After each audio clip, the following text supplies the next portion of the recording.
The most brutal day in medieval military history was fought on March 29, 1461, at the Battle of Towton during England's Wars of the Roses. In a blinding snowstorm, tens of thousands of Yorkist and Lancastrian soldiers clashed in a struggle for the crown, producing an unprecedented death toll for a single day on English soil. The scale of the fighting, the ferocity of the tactics, and the absence of mercy orders turned this Civil War engagement into a defining example of medieval warfare's capacity for mass slaughter and lasting political upheaval. Number 1. Prelude to the Bloodshed. On March 29, 1461, the Battle of Towton unfolded under a punishing Palm Sunday snowstorm, in what is often described as the deadliest single day in medieval English history. It took place during the Wars of the Roses, a dynastic conflict between the houses of York and Lancaster for control of the English crown. Around 50,000 combatants, possibly more, gathered on the plateau near Towton village, a force representing a significant share of the nation's fighting strength. The Yorkist army was commanded by Edward, Earl of March, who was on the verge of becoming King Edward IV, while the Lancastrian forces rallied to defend the weak and mentally unstable Henry VI. The political stakes were absolute. This was not a skirmish, but a decisive encounter that could end one claim to the throne entirely. The battlefield was chosen for its strategic position, but it was also a trap. The ridge was hemmed in by the river Cock Beck and areas of marsh, leaving narrow flanks and few routes for withdrawal.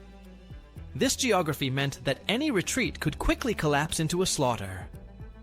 On the morning of the battle, wind-driven snow swept across the field, reducing visibility and chilling men to the bone. Armor became icy and stiff, bowstrings damp and unreliable. The ground softened into treacherous mud, making even the act of standing in formation exhausting. Soldiers had to fight the weather before they even met the enemy. Each army had prepared for weeks, gathering men-at-arms, archers, and retainers bound by feudal loyalty. The Yorkists positioned themselves to exploit the wind, allowing their longbowmen to shoot farther, forcing the Lancastrians to advance uphill under arrow fire. This early phase was decisive. Lancastrian return volleys fell short, wasting ammunition and sapping morale. Once their quivers were depleted, close combat became inevitable. The order was given by both sides to take no prisoners, an unusually brutal command even for the era, guaranteeing that the day's violence would be absolute. The opening exchanges set the tone for what would become hours of unrelenting melee. In these moments before the main lines clashed, the combined pressure of climate, terrain, and tactical positioning had already stacked the odds. Towton was primed to be more than just a battle. It was about to become a day of unparalleled carnage in the medieval world. Number 2. Opening moves and deadly tactics. The morning snow squall did more than make men shiver. It tilted the physics of the battlefield. With a strong tailwind, the Yorkist archers could loft shafts farther and flatter, while the Lancastrians, shooting into the gust and sleet, watched their volleys fall short. That mismatch mattered twice. First in morale, because men under accurate fire tend to close ranks or creep forward. Second in logistics, because every arrow that thudded harmlessly into the churned ground could be picked up and returned. Contemporary descriptions and later battlefield studies note that Yorkist bowmen stepped out, harvested the underpowered shafts lying between the lines, and sent them back at lethal ranges, a simple act that multiplied their ammunition while draining the enemy's. Visually, command and control were already strained. Wind drove snow into faces, muddling shouted orders and banner signals. The Lancastrians, forced to advance to bring their own archers into effective range, trudged uphill over slick clay, squeezing formation depth and tiring men before steel touched armor. Once quivers thinned, the fight compressed into the brutal grammar of close combat. English infantry in this era did not rely on elegant swordplay. They worked with tools built for plate and mail, bills with hooked blades for dragging men from the line or off saddles, poleaxes combining axe, hammer, and spike to dent helmets, split visors, and punch into joints, and shortened longbows swung like clubs when bodies locked. The mechanics of these weapons favored disciplined, shoulder-to-shoulder work hook, pull, thrust, step, rather than individual heroics. Armor helped, but fatigue helped more. Mail and plate shed arrow energy, yet every extra pound sapped balance in clinging mud, and every stumble opened a gap that neighbors had to cover. On Towton's constricting ground between ridge and watercourses, there was little lateral space to recover a stagger, so files behind pushed to keep the front from folding, adding crushing pressure to the melee's front meter. Leadership reacted with pragmatic signals, horns for shifts in weight, small reserves edging into soft spots. But the weather erased finesse. The day's opening logic is therefore straightforward. Wind and slope forced one side to waste ammunition and cohesion, while the other side conserved arrows, exploited visibility, and set conditions for a grinding hand-to-hand phase, where hooked bills and heavy poleaxes, not bright lances, decided who kept footing and who went down. Number 3. The fight turns catastrophic. By midday, the battle had settled into a grinding melee when fresh Yorkist troops Norfolk's delayed division appeared on the Lancastrian flank and changed the arithmetic of fatigue, frontage, and morale. The exact timing and immediate impact are debated, but the effect was cumulative rather than cinematic. A tired line that had already burned its arrow supply and labored for hours in sleet began to sag at the edges where the new pressure fell. Commanders tried to dress the ranks, but the snow and wind hampered visibility, horns carried poorly, and standards vanished in the murk. Small patches buckled, files folded, and what had been a broadly even push turned into a series of local crises. The weapons that mattered in this phase, bills and poleaxes, were made for this kind of attrition, hooking an exposed limb, dragging a man down, then finishing with hammer or spike. Armor still saved lives, yet every pound meant more energy burned and slower recovery from a stumble. On Towton's clay, once you went to a knee, the press behind and the slick ground made getting up hard. As the fresh Yorkist contingent squeezed the flank, the Lancastrian line lost the ability to rotate tired men out or thicken threatened points. Gaps opened at unit joins, where captains' retinues met and communications were already thin. These hinges are where routs usually begin, and Towton followed the pattern. Banners falling were more than symbolic, each standard marked an authority node that kept men in place. When one went down, the neighbouring files felt suddenly uncovered. Reports from the day stressed that neither side had intended to offer quarter, and once one wing began to give, that promise of no mercy accelerated the break. Men threw off sallets and even pieces of mail to run faster, trading protection for speed. It helped for minutes, then hurt when pursuers reached them. The ground dictated where fear would flow. Between the ridge and the streams, movement narrowed into chutes, and the obvious escape routes tracks toward road crossings and fords became kill zones. The Cock Beck, swollen by melting snow, turned from an obstacle into a mass grave.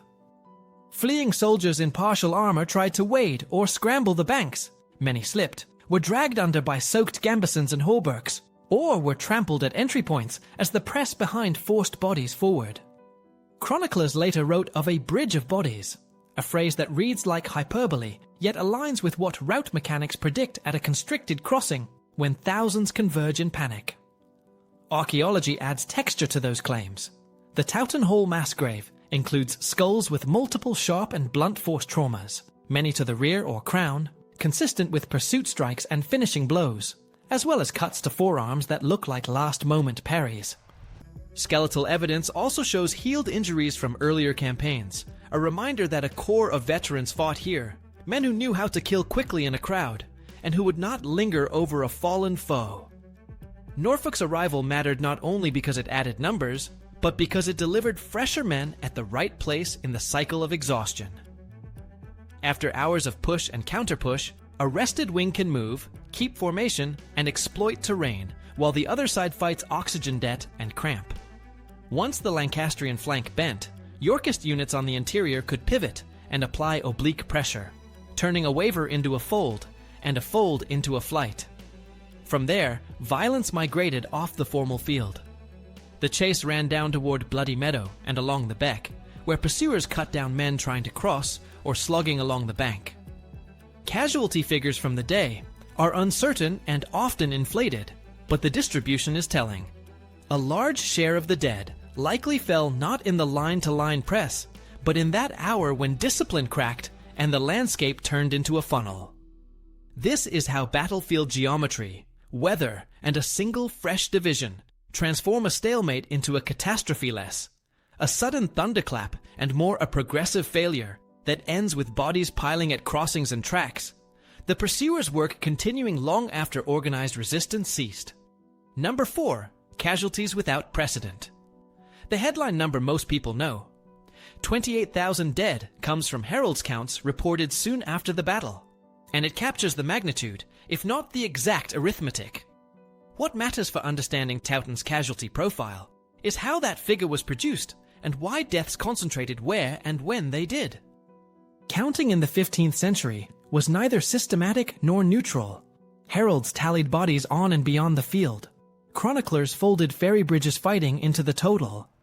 Later writers rounded dramatically. Yet independent strands converge on an exceptional death toll for a single day. The geography amplified the losses.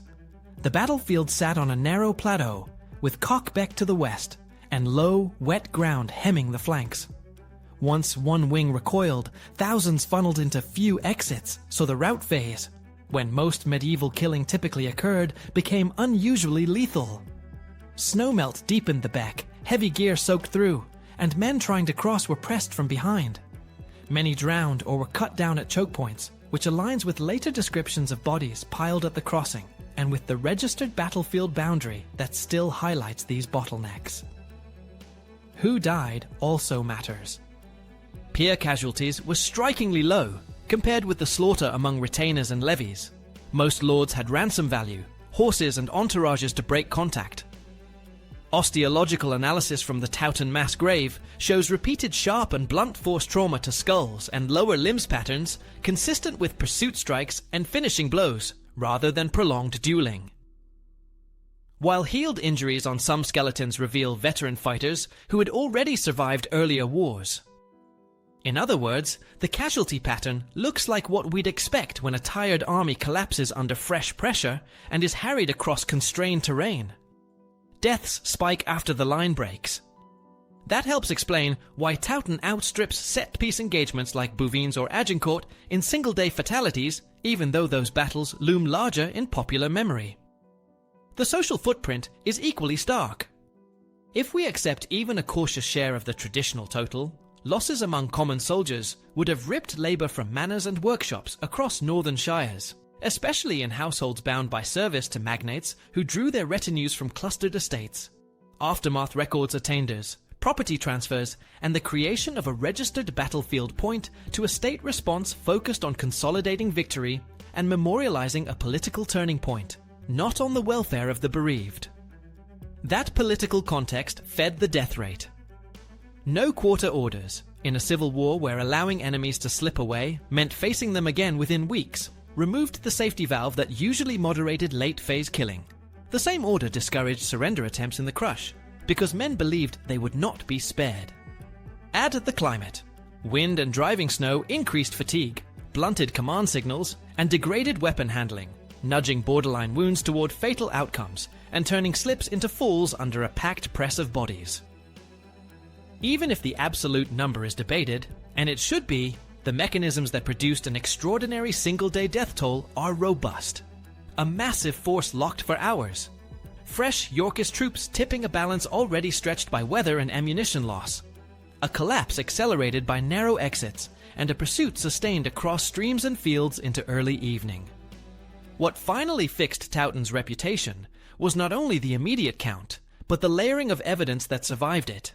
A battlefield whose topography still explains the route path, narratives that consistently place drowning and flight at the heart of the slaughter, and excavated bones that bear the signatures of pursuit and close quarters finishing. In short, Towton's casualties were without precedent, less because of a single sensational statistic, and more because multiple independent traces, landscape, texts, and skeletons tell the same sober story of a civil war battle, where the dynamic of collapse, not the opening clash, killed on an exceptional scale. Number 5. Aftermath and historical impact. Towton's outcome was immediate and structural. Edward of York's victory removed any credible Lancastrian claim in the short term and allowed him to be crowned within 3 months, But the deeper change lay in how power, property, and memory were reorganized after a single day of civil war killing on an unprecedented scale. In the weeks that followed, Edward tightened his hold on the capital, confirmed loyal office holders, and prepared a parliament that would convert battlefield facts into law. The November 1461 attainders formalized wholesale forfeitures against leading Lancastrians, transforming estates into a political currency he could use to reward service and anchor authority in the provinces. This was not a cosmetic reshuffle. Land transfers and new patents shifted the balance among northern magnate networks, especially in territories once dominated by families that had backed Henry VI. The most visible rupture was the loss of the Percy Earl and the temporary redistribution of the Northumberland title into Neville hands, a move that helped Edward stabilize the northeast frontier but sowed resentments that later fed elite volatility. At the same time, the crown had to manage a practical reality that Towton alone could not erase. A royal couple, Henry VI and Margaret of Anjou, alive and at large. Their flight to Scotland set up an exiled court capable of seeking foreign aid and keeping a Lancastrian resistance alive in the northern shires and along the border. That is why the end of major resistance is dated not to March 1461, but to spring 1464, when a run of Yorkist victories at Hedgeley Moor and Hexham cut the leadership out from under the movement. The capture and beheading of the Duke of Somerset after Hexham symbolized the collapse of organized Lancastrian war-making in the north. In governance terms, Towton's legacy is legible in Edward's first reign: a push for solvency and administrative competence, calculated patronage to knit together gentry and magnates around the new regime, and a reliance on the Neville affinity, especially Warwick and his brother John, that created both stability and, later, friction. The aftermath also revised the social composition of loss.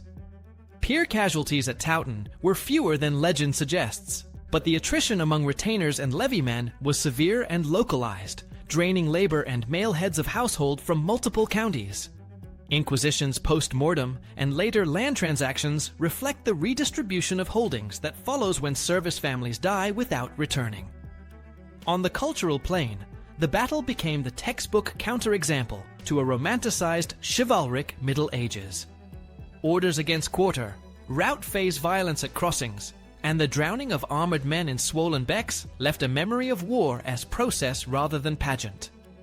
That memory was kept not just by chronicles, but by the ground itself. The registered battlefield remains legible in its ridge and valley geometry, and the archaeology mass graves opened in the 1990s. Trauma patterns consistent with pursuit and finishing blows. Arrowhead scatters matching recorded fighting lines adds physical evidence to textual claims.